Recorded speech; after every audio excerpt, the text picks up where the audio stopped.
प्रधानमंत्री नरेंद्र मोदी विपक्ष के गठबंधन इंडिया से इस कदर घबरा गए हैं, इस कदर बौखला गए हैं कि अब उन्होंने विपक्षी गठबंधन की तुलना आतंकवादी संगठन से कर दी। सबसे पहले मैं आपको बतलाना चाहूंगा कि प्रधानमंत्री ने कहा क्या, और फिर आप इस बात पर गौर कीजिए कि क्या प्रधानमंत्री ने ऐसा कहकर सही किया। प्रधानमंत्री का बयान आपके स्क्रीन पर। ईस्ट इंडिया कंपनी ने भी अपने नाम में इंडिया लगाया और आतंकवादी संगठन इंडियन मुजाहिदीन में भी इंडिया लगा है। इस तरह से ताना दिया है इन्होंने विपक्ष के गठबंधन इंडिया को। मैं आपको बतलाना चाहता हूं आपके स्क्रीन पर रविशंकर प्रसाद, और रविशंकर प्रसाद ने उनके बयान को कैसे पेश किया है पढ़ के सुनाना चाहूंगा। प्रधानमंत्री ने एक बहुत बड़ी टिप्पणी की कि इंडियन नेशनल कॉन्फ्रेंस एक अंग्रेज ने बनाया था, ईस्ट इंडिया कंपनी भी अंग्रेजों ने बनाया था। आजकल लोग इंडियन मुजाहिदीन नाम भी रखते हैं, इंडियन पीपल फ्रंट भी नाम रखते हैं, तो चेहरे पर चेहरे दिखाते हैं, सच्चाई कुछ और है। इस बीच प्रधानमंत्री नरेंद्र मोदी के इस शॉकिंग बयान पर राहुल गांधी ने प्रतिक्रिया दी है। राहुल गांधी कह रहे हैं कि प्रधानमंत्री, हमें परवाह नहीं कि आप हमें किस भी नाम से बुलाइए, हम इंडिया हैं, हम मणिपुर के आंसू पोंछ कर रहेंगे, हम मणिपुर के दिल में भारत के विचार को जिंदा रखेंगे। जाहिर सी बात है कि राहुल गांधी के तेवर उग्र हैं और उन्होंने प्रधानमंत्री नरेंद्र मोदी के इस आपत्तिजनक बयान पर करारा जवाब दिया। इस तरह से विपक्ष के गठबंधन की तुलना प्रधानमंत्री नरेंद्र मोदी ने आतंकवादी संगठन और ईस्ट इंडिया कंपनी से कर डाली। प्रधानमंत्री से मेरा सवाल, प्रधानमंत्री आप जानते नहीं हैं ऐसा कहकर आप विपक्ष को तो खैर हमले पर ले ही रहे हैं, जिसकी कड़े शब्दों में आलोचना होनी चाहिए, क्योंकि आप इस देश के विपक्ष को क्रिमिनलाइज कर रहे हैं, उसका अपराधीकरण कर रहे हैं, यहां तक कि अब उसकी तुलना आप आतंकवादी संगठन से कर रहे हैं। मगर विपक्ष के प्रति आपकी जो नफरत है, आपने जाने अनजाने में इंडिया का अपमान किया है। इंडिया का अपमान किया है यह कहते हुए कि ईस्ट इंडिया कंपनी में भी इंडिया है और इंडियन मुजाहिदीन में भी इंडिया है, और इसीलिए विपक्ष ने अपना नाम जो है वो इंडिया रख लिया है। अमेरिकी संसद में जाकर आप कहते हैं कि इंडिया मदर ऑफ डेमोक्रेसी है। याद है आपने क्या कहा था? सुनिए फिर से। In the evolution of the democratic spirit, India is the mother of democracy.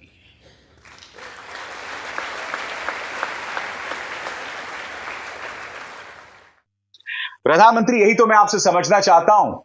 अगर इंडिया मदर ऑफ डेमोक्रेसी है तो क्या आपको अधिकार है कि आप अपने देश के विपक्ष की तुलना आतंकवादी संगठनों से करें? क्या यह तुलना जायज है? मैं आपको बतला दूं दोस्तों, इस मुद्दे पर कांग्रेस ने उग्र तेवर अपनाए हैं। क्या कहा है मल्लिकार्जुन खड़गे ने राज्यसभा में खड़े होकर? मल्लिकार्जुन खड़गे यह कह रहे हैं कि मणिपुर जल रहा है, वहां पर हालात बद से बदतर हो रहे हैं, और प्रधानमंत्री ईस्ट इंडिया कंपनी की बात कर रहे हैं। सुनिए उन्होंने क्या कहा।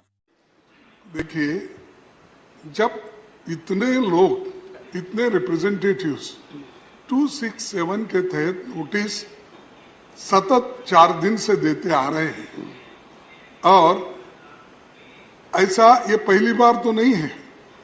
इस सदन में भी जब एनडीए सरकार थी, बीजेपी सरकार थी, 2016 में उन्होंने स्वीकार करके चर्चा को उन्होंने एक चांस दिया। फिर लोकसभा में भी अनेक, जब कांग्रेस पार्टी थी तो उस वक्त भी ऐसा दिया गया। लेकिन आज मणिपुर जल रहा है, रेप हो रहे हैं, मणिपुर में मकाना जला है, और आप वहां मणिपुर की बात हम कर रहे हैं, मणिपुर की बात हम कर रहे हैं, प्राइम मिनिस्टर ईस्ट इंडिया की बात कर रहे हैं। इंडिया मीन्स ईस्ट इंडिया बोल रहे हैं। और प्रियंका गांधी वाड्रा ने जो पलटवार किया है उससे पूरी बीजेपी हिल गई है। प्रियंका गांधी वाड्रा का बयान आपके स्क्रीन पर। प्रधानमंत्री जी, इतनी नकारात्मकता क्यों? Indian national developmental inclusive alliance, India के मूल भावना में संविधान की भावना है। देश के युवाओं को रोजगार, जनता को महंगाई से राहत, हर तबके की खुशहाली, किसानों श्रमिकों की भलाई, महिलाओं को सुरक्षा और सहायता, देश में एकता, प्रेम व शांति का सकारात्मक एजेंडा है। राजनीति के चलते इंडिया के लिए आपने नकारात्मक और अपमानजनक रुख अपना रखा है। बार बार देश के नाम के साथ नकारात्मक मायने जोड़ना आपके पद की गरिमा के प्रति उचित नहीं है। देश के लोग नकारात्मक नहीं, सकारात्मक राजनीति चाहते हैं। संसद में मणिपुर पर देश आपकी बात सुनना चाहता है। देश महंगाई और बेरोजगारी पर जवाब चाहता है, मगर प्रधानमंत्री के पास जवाब कहां? दोस्तों, जाहिर सी बात है कांग्रेस इस पर उग्र है। सुप्रिया सुनीत का बयान आपकी स्क्रीन पर। जब इंडिया सामने हो तो डर वाजिब है, और इंडिया को अपने सामने खड़ा देखकर प्रधानमंत्री मोदी डर गए हैं, घबरा गए हैं, बौखला गए हैं। लेकिन घबराइए मत मोदी जी, क्योंकि इंडिया पूरी तरह से मणिपुर के साथ खड़ा है। इंडिया मणिपुर के आंसू पोंछेगा, उनको ढांढस बंधाएगा। इंडिया पूरे देश की मोहब्बत मणिपुर तक पहुंचाएगा। ये इंडिया का वादा है। लेकिन आप कब तक रणछोड़ बने रहिएगा? आप कब बात करिएगा मणिपुर की? आप कब शांति की अपील करिएगा? 36 सेकंड मणिपुर पर बोलकर कुत्सित राजनीति करके आप बच जाइएगा। मणिपुर इस देश का हिस्सा है। आप प्रधानमंत्री हैं, कोई पार्ट टाइम टेलीप्रॉम्प्टर पढ़ने वाले नायक थोड़े ही हैं। इस देश के प्रधानमंत्री को मणिपुर में सदन में बोलने से क्या डर है?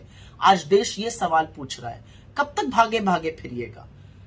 और असलियत यह है कि आप पानी पी पी कर विपक्ष को कोसते कोसते आज इस देश के खिलाफ खड़े हो गए। आपने इस देश को, आपने इंडिया को ईस्ट इंडिया कंपनी और इंडियन मुजाहिदीन के समकक्ष खड़ा कर दिया, और इसके लिए आपको देश माफ नहीं करेगा। लेकिन एक सवाल है, क्या skill India, startup India, digital India, खेलो इंडिया, आपका new India, BJP for India, ये इंडियन मुजाहिदीन की एजेंट है क्या? प्रधानमंत्री विपक्ष ने तो सिर्फ आपसे यही कहा था कि मणिपुर में आकर अपना बयान दीजिए। अब आप विपक्ष की तुलना जो है वो आतंकवादी संगठन से कर रहे हैं। ये जायज है क्या? क्या सोचकर आपने बात कह डाली?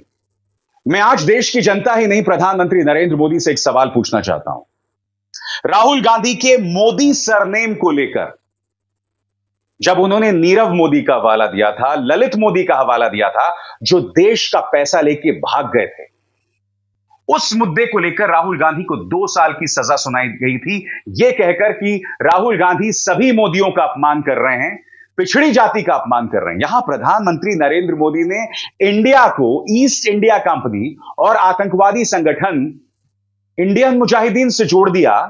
क्यों? क्योंकि वो विपक्ष के इंडिया पर निशाना साधना चाहते थे। मैं आपसे समझना चाहता हूं, अगर राहुल गांधी ने मोदी सरनेम का अपमान किया सिर्फ यह कहकर कि किस तरह से ललित मोदी और नीरव मोदी देश का पैसा लेकर विदेशों में जाकर बैठ जाते हैं मोदी काल में, और चोर शब्द का इस्तेमाल कर रहे हैं वो, अगर वो सभी मोदियों का अपमान था तो यहां प्रधानमंत्री क्या कर रहे हैं? यह बौखलाहट है दोस्तों, और इसके अलावा कुछ नहीं। और यह अहंकार बोल रहा है न सिर्फ भारतीय जनता पार्टी में, बल्कि प्रधानमंत्री के जरिए उनके तमाम नेताओं में। यही बात निशिकांत दुबे दोहरा रहे हैं दोस्तों। अभी कल ही माननीय रिंकिया के पापा ने, माननीय मनोज तिवारी ने क्या कहा था आपको याद है? विपक्ष को नामर्द बताया था। हकीकत यह है मनोज तिवारी जी, मर्दानगी या 56 इंच का सीना, इसकी बात तब होती है जब आप मुद्दों का सामना करें। विपक्ष में रहकर यह कहना कि भाई चीन को लाल आंख दिखाओ, यह तो बहुत आसान है, मगर सत्ता में आके चीन को लाल आंख दिखाना बात तब बनती है। वो आज भी भारतीय जमीन पर बना हुआ है। जिस जमीन पर उसकी एक मिलिट्री पोस्ट हुआ करती थी, वहां उसने गांव बसा दिए हैं। डोकलाम में उसने पूरा स्ट्रक्चर खड़ा कर दिया है। 21 सैनिकों की शहादत का आज तक बदला नहीं लिया गया है। हां, एक फिल्म बन रही है अजय देवगन की, उसमें बदला ले लिया जाएगा। तो ये जो मर्दानगी की बातें होती हैं, मर्दानगी की बातें यहां आती हैं, मगर वो बहुत छोटा मुद्दा है दोस्तों। बहुत ही छुटभइयेपने वाला बयान है। मैं जो मुद्दा आपके सामने लेकर आया हूं वो है प्रधानमंत्री नरेंद्र मोदी का निहायत ही आपत्तिजनक बयान। एक तरफ आप कहते हैं कि देश मदर ऑफ डेमोक्रेसी है और दूसरी तरफ विपक्ष पर इस तरह से निशाना साधा जाता है, बार बार निशाना साधा जाता है। और अब आपके पालतू गोदी मीडिया को मौका मिल गया, जो पिछले 9 साल से वैसे ही विपक्ष के खिलाफ सुपारी लेकर चल रहा है। अब आप उनकी तुलना आतंकवादियों से कर रहे हैं, जो अपने आप में शर्मनाक है। मगर उससे भी बड़ी बात, आपने कहीं ना कहीं इसी चक्कर में कुछ मर्यादाओं को लांघ दिया है और ऐसा महसूस हो रहा है कि इंडिया का अपमान किया जा रहा है। एक तरफ आप विपक्ष के गठबंधन इंडिया की तुलना आतंकवादी गुट से कर देते हैं और फिर दूसरी तरफ संसद के अंदर मणिपुर मुद्दे को डाइल्यूट करके आपके नेता पीयूष गोयल कहते हैं कि राजस्थान और छत्तीसगढ़ पर भी एक शॉर्ट टर्म ड्यूरेशन की चर्चा होनी चाहिए। यानी कि मणिपुर के मुद्दे को आप कहीं ना कहीं हल्का कर रहे हैं। सुनिए क्या ज्ञान दिया जा रहा है पीयूष गोयल द्वारा कि इस मुद्दे पर राजनीति ना हो। सुनिए वो क्या कह रहे हैं। इसमें कोई राजनीतिकरण करने का कोशिश ना करे। मैं समझता हूँ ये विषय राजनीति के परे है। हम सब ने बड़ी गंभीरता से, बड़े संवेदनशील तरीके से इन विषयों के ऊपर चर्चा करनी चाहिए और सभी राज्यों में जो ये समस्या चल रही है, सभी राज्य सरकारों ने भी इसकी गंभीरता से संज्ञान लेना चाहिए। तो मैं चाहता हूं कि आप इन दोनों विषयों पे भी, राजस्थान और छत्तीसगढ़ पे जो 2 आपके अलग अलग नोटिसेस आए, इसके ऊपर भी आप शॉर्ट ड्यूरेशन डिस्कशन शेड्यूल करें, रखें। सरकार इसके लिए तैयार है। मुद्दे पर राजनीति ना हो। मैं आपको याद दिलाना चाहूंगा, आज ही गोपाल कांडा को बरी कर दिया है दिल्ली की राउज एवेन्यू अदालत ने। और जिन 38 दलों का साथ मोदी सरकार है उसमें हरियाणा लोकहित पार्टी भी है। वो हरियाणा लोकहित पार्टी जिनके मुखिया गोपाल कांडा हैं। इसलिए कृपया औरतों की सुरक्षा को लेकर राजनीतिकरण की बात ना करें। बृजभूषण शरण सिंह के खिलाफ दिल्ली पुलिस अदालत जाती है और क्या कहती है, याद है आपको पीयूष जी, कि हम इनकी बेल का विरोध नहीं करेंगे, समर्थन नहीं करेंगे। कुलदीप सिंह सेंगर बेल पर है। बलात्कारी राम रहीम, याद है यह नाम या नहीं? बलात्कारी राम रहीम पैरोल पर इस वक्त रिहा है। पिछले 2.5 सालों में 7 बार इन्हें पैरोल दे दिया गया है। तो मुझे बतलाने का कष्ट करें माननीय पीयूष गोयल जी कि राजनीतिकरण कौन कर रहा है। आप न सिर्फ राजनीतिकरण कर रहे हैं बल्कि आपने तमाम हदों को पार कर दिया है। बहरहाल विपक्ष बहुत उग्र है, सिर्फ इसलिए नहीं कि प्रधानमंत्री नरेंद्र मोदी इस मुद्दे पर सामने नहीं आ रहे हैं, बल्कि आप जानते हैं कि संजय सिंह को निलंबित कर दिया गया है। आरजेडी के सांसद मनोज झा कह रहे हैं हम सबको निलंबित कर दीजिए। सुनिए मनोज झा क्या कह रहे हैं। ये संजय जी का सस्पेंशन कह देना बेमानी होगा। वो एक व्यक्ति का सस्पेंशन नहीं है, लोकतांत्रिक रवायतों का सस्पेंशन है। वो क्या करना चाह रहे थे? 27-267 के नोटिस थे, किस बात पे थे? मणिपुर। और वो अटेंशन ड्रॉ करने की कोशिश कर रहे थे माननीय चेयरमैन साहब का।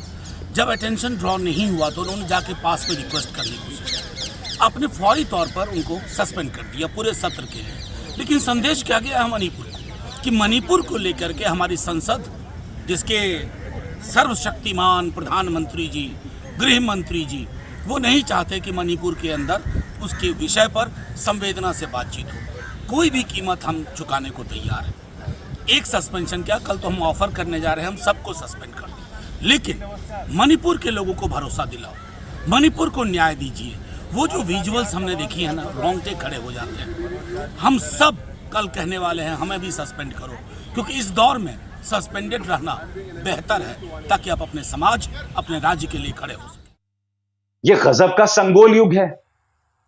प्रधानमंत्री नरेंद्र मोदी को राजा बना दिया जाता है। प्रधानमंत्री नरेंद्र मोदी सवालों का जवाब नहीं देते हैं और जब उन पर दबाव बनता है तो वो विपक्षी गठबंधन की तुलना आतंकवादियों से कर देते हैं। यह कौन सी राजनीतिक मर्यादा है, मैं समझना चाहता हूं। मैं एक बात स्पष्ट कर देना चाहता हूं, जब आप सवालों का सामना करते हैं तो सही मायने में आपकी राजनीति उभर कर आती है, तभी आप स्टेट्समैन बनकर उभरते हैं। मैंने ही आपको बताया था कि 2012 कोकराझार में जब हिंसा हुई थी, तब उस वक्त पूर्व प्रधानमंत्री मनमोहन सिंह सामने आए थे। उन्होंने देश को संबोधित किया था, विपक्ष को संबोधित किया था, शांति की अपील की थी। जब निर्भया को लेकर देश में आक्रोश था, तब पूर्व प्रधानमंत्री मनमोहन सिंह ने सिर झुकाकर देश की जनता से अपील की थी। वो मनमोहन सिंह जिन्हें आप मौन मोहन सिंह कहते थे, उन्होंने दर्जनों प्रेस कॉन्फ्रेंस की थी जब वो प्रधानमंत्री हुआ करते थे। आपका संवाद प्रधानमंत्री एक तरफा है, न सिर्फ एक तरफा है, बल्कि आप कई बार कई मर्यादाएं पार करते हैं। कभी पश्चिम बंगाल के चुनावों में दीदी ओ दीदी, कभी आप संसद के अंदर विपक्ष की एक सांसद की तुलना रामायण की किसी पात्र से कर देते हैं, कभी आप कांग्रेस की नेता को कांग्रेस की विधवा बताते हैं, कभी आप जर्सी काऊ कहते हैं, कभी आप 50 करोड़ की गर्लफ्रेंड कहते हैं। और यही जो बोलचाल है, यही जो बोली है, इस सरकार की नीतियों में दिखाई दे रही है। इन नामों पर गौर कीजिए: गोपाल कांडा, बृजभूषण शरण सिंह, कुलदीप सिंह सेंगर, राम रहीम। बताइए और नाम गिनवाऊं? बहुत लंबी चौड़ी फहरिस्त है। बहरहाल आज प्रधानमंत्री नरेंद्र मोदी ने तमाम हदों को पार कर दिया दोस्तों, जब उन्होंने विपक्ष की तुलना आतंकवादी गुट से कर डाली। और मुझे ऐसा लगता है कि यह आखिरी मौका नहीं होने वाला है। भारतीय जनता पार्टी आने वाले एक साल में, यानी लोकसभा चुनावों से पहले, ऐसे कई मौके देने वाली है, क्योंकि किसी भी कीमत पर चुनाव जीतना है और इसके लिए तमाम हदों को पार किया जा सकता है। अभिसार शर्मा को दीजिए इजाजत। नमस्कार। स्वतंत्र और आजाद पत्रकारिता का समर्थन कीजिए, सच में मेरा साथी बनिए। बहुत आसान है दोस्तों, इस ज्वाइन बटन को दबाइए और आपके सामने आएंगे ये 3 विकल्प, इनमें से एक चुनिए और सच के इस सफर में मेरा साथी बनिए।